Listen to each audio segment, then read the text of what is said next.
o Evangelho de Jesus Cristo, o qual escreveu o evangelista Mateus, no capítulo de número 7, qual está como epígrafe ou subtítulo: os falsos profetas. Os falsos profetas. Em grego quer dizer pseudoprópetes. O falso profeta. O que é uma coisa falsa? É a cópia do verdadeiro. Então, o falso profeta tem características do verdadeiro profeta, mas ele não é um profeta. Ele pode ter as características físicas, ele pode falar como um verdadeiro profeta, ele pode gesticular, se vestir como as pessoas acham que tem que se vestir um profeta, apesar que eu acho que o profeta não depende das suas vestes, mas a gente vê um padrãozinho, né? Tem igrejas que se você não for de gravata, você não prega, entendeu? Então tem um padrãozinho. Hoje o profeta é o que? Aquele pregador que tem uma Bíblia grossa embaixo do braço, um terno brilhante, né? Engravatadinho. Na hora que ele vai falar, ele: a paz do Senhor, irmãos. Olha,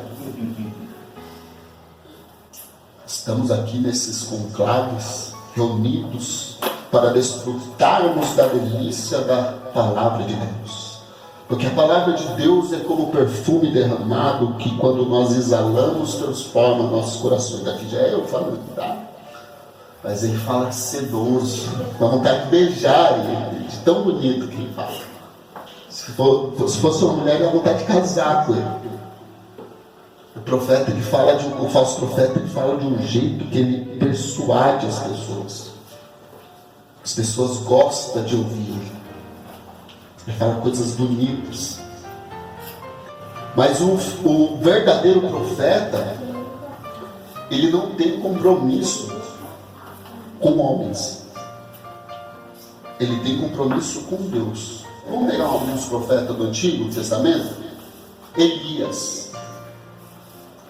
Elias era um homem sozinho, pregando contra 450 profetas de Baal, falsos profetas, e 400 profetas de Azera.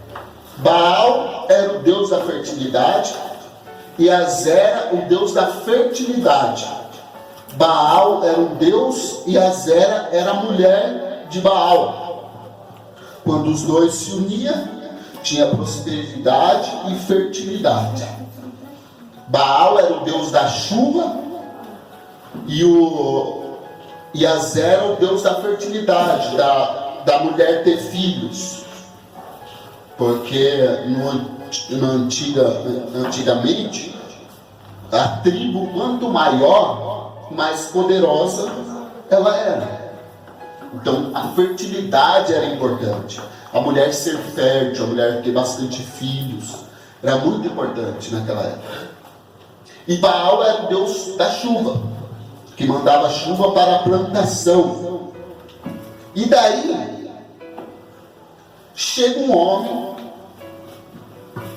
vestido de pelos de camelo, igual João Batista, com cinto de couro na cintura, aquele cabelão grande, aquela barba grande. Um homem que aparece no contexto do nada. Um homem que até aí desconhecido. E ele chega diante do rei Acabe. Um rei é o quê? Uma pessoa que tem muito poder, é um monarca, que tem muito poder. E ele fala assim: segundo a minha palavra, não vai chover mais. O que ele acabou de dizer para Acabe? Eu sou maior do que Baal. Você diz que Baal manda chuva? Eu estou falando que não vai chover. segundo a minha palavra. Não é nem Deus que está mandando, é eu que estou falando. Porque quando um verdadeiro profeta fala, Deus assina em cima. Por que Deus não assina embaixo? Porque ele precisa ler, ele já sabe. Assina em cima. Assina embaixo que não lê. O contrário. Quem assina em cima já sabe do contrário. Então o verdadeiro profeta, quando Deus manda ele falar, o verdadeiro profeta, quando ele fala, as coisas se cumprem. E ficou 3 anos e 6 meses sem chover, até que secou a água, secou tudo. E Elias foi para a casa da viúva de Serepta, comeu o pãozinho lá, multiplicou o azeite e a farinha, foi alimentado pelos corvos, até que Deus mandou ele marcar uma reunião com os falsos profetas. E Elias falou: o Deus que responder com fogo, esse é o Deus verdadeiro. E eles se reuniram no monte, e os profetas de Baal pegaram um boi, um bezerro. Elias também pegou um bezerro. E Elias falou: vocês podem fazer primeiro, vocês são muitos. Pegaram o bezerro, colocaram no altar, começaram a clamar ao Deus deles. Baal, responde-nos. E se cortava, se mutilava, conforme está escrito em Levíticos, que não é para fazer a marca no corpo se mutilando, que a turma acha que é tatuagem. E eles ficam até meio-dia. Na hora que chega 3 horas, Elias fala assim: ué, cadê o Deus de vocês? Será que ele foi viajar? Ou está dormindo? Ou está em algum compromisso? Elias começou a zombar dos falsos profetas, porque eles se mutilaram, eles clamaram, fizeram de tudo o que poderia fazer, mas nenhum sinal aconteceu. Ou seja, o falso profeta, na hora da pressão, ele é desmascarado. Elias, pelo contrário, para resumir aqui, Elias colocou o bezerro e falou: vamos deixar um pouco mais difícil? Pega a água. Ele fez uma vala, não é rego, né? Não é rego, ele fez uma vala em volta do altar e mandou encher de água, molhou tudo o que era para cair fogo. Ficou impossível de um ser humano normal colocar fogo naquilo por nada. Ele só olhou para o céu e disse: ó Senhor, me responde. 3 parágrafos. Diz que caiu fogo do céu, consumiu todo o holocausto e ainda lambeu, como se Deus descesse do céu, comesse o que Elias colocou, ainda lambeu os dedos. Esse é um sacrifício agradável a mim, um sacrifício de um homem de Deus. Daí depois Elias orou mais por 2 vezes, caiu fogo, matou 50, orou, caiu fogo, matou mais 50. E depois ele matou todos os profetas. Então, o profeta verdadeiro, quando ele fala, acontece, né? Eu teria outros textos. Vamos aqui nesse texto. Mateus, capítulo 7, versículo 15. Cuidado com os falsos profetas, que vêm até vós disfarçados em ovelhas, mas por dentro são lobos devoradores. Cuidado, é uma advertência. Quando o carro está passando em alta velocidade na rua, você vai atravessar na frente dele e der alguma coisa, cuidado! Perigo. Falso profeta é um perigo. Sabe por quê? Um carro, se você atravessar no farol, ele pode matar sua carne. Mas o falso profeta tem o poder de mandar sua alma para o inferno. E você achando que está no céu. Tem que tomar muito cuidado. Porque ele se apresenta como um profeta verdadeiro. Ele se apresenta como um homem de Deus. Ele tem, o título dele é muito importante para ele. Ser chamado de apóstolo, ou pastor, ou bispo. Para ele, se a pessoa não chamar ele de pastor, ou bispo, e até as igrejas orientam. Tem que chamar de pastor. Tem que chamar pelo título. Elias tinha título? Não, tinha nome. Elias. Eliseu tinha um título? Não, Elias, mas ele era profeta. A atitude dele era de profeta. Então ele se apresenta como ovelha. Mas interiormente, o que ele é por dentro, ele é um devorador. Um lobo devorador. Lobo é um animal sagaz que cerca a ovelha com a sua matilha e devora a ovelha. Então o lobo se disfarça de ovelha para comer outras ovelhas. Ou seja, o falso profeta, ele está interessado naquilo que você pode dar para ele. Enquanto você estiver dando aquilo que interessa a ele, ele está com você.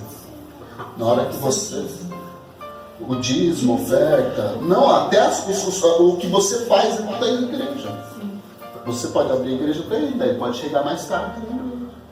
Pode chegar na hora da pregação, você pode limpar o chão da igreja para ele. O falso profeta, ele está interessado naquilo que você pode produzir ou fazer para ele. Entendeu? Vou dar um exemplo. O pastor não vinha aqui, o pastor Edson. Na hora que eu cortei e falei que daqui não vai ser nada, sumiu. Desapareceu. Simplesmente nunca mais ligou. Verdadeiramente não estava atrás do evangelho, né? Porque ele não estava atrás do evangelho. Ele sabia que eu podia andar com ele e influenciar muita gente. Ele queria me usar. Eu já fui muito usado nas igrejas para encher a igreja. Mas eu vou me vender por causa disso? Prefiro pregar para minha família e pregar para mim. Igreja gorda, chata. Eu vou pregar lá, as pessoas vão ficar com raiva de mim. Só isso. Se me chamar agora para me pregar, eu posso ir, mas eu quero pregar sobre falso profeta. Eu posso?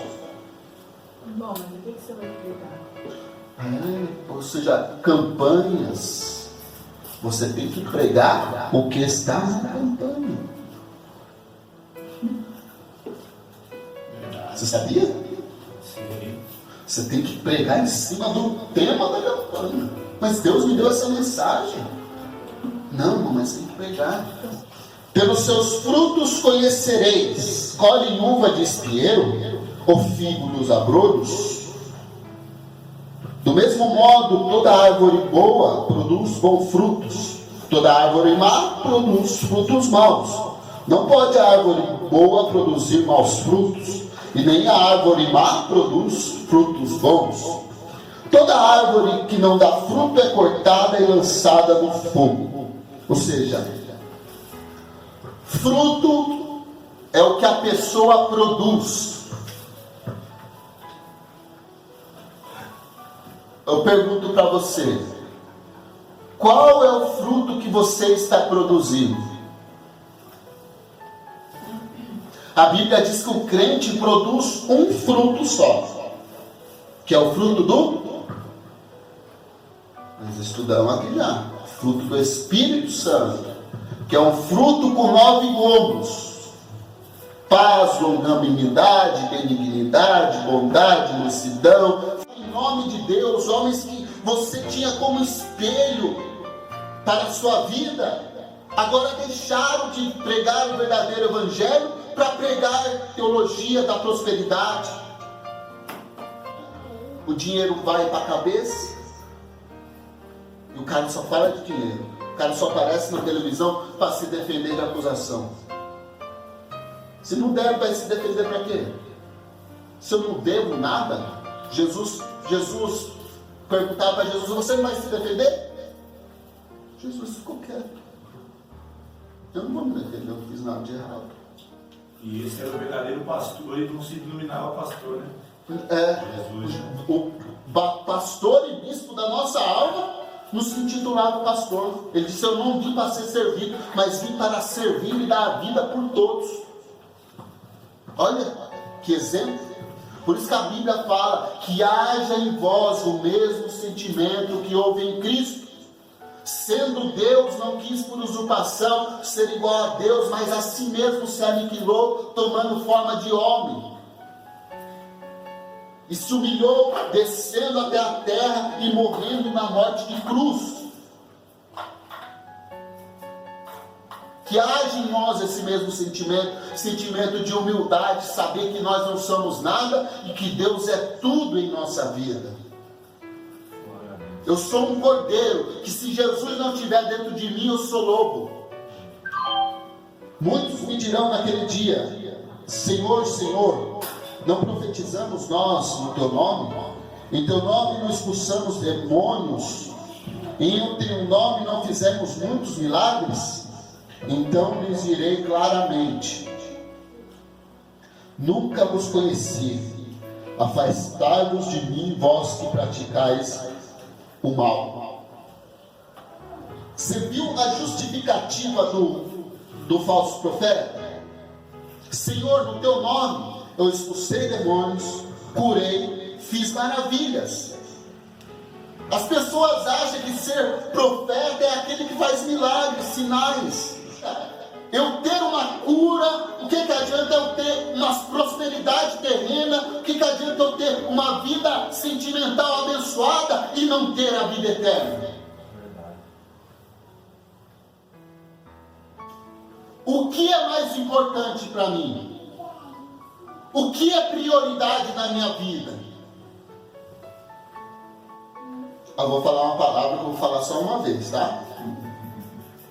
Temos que priorizar aquilo que é prioridade.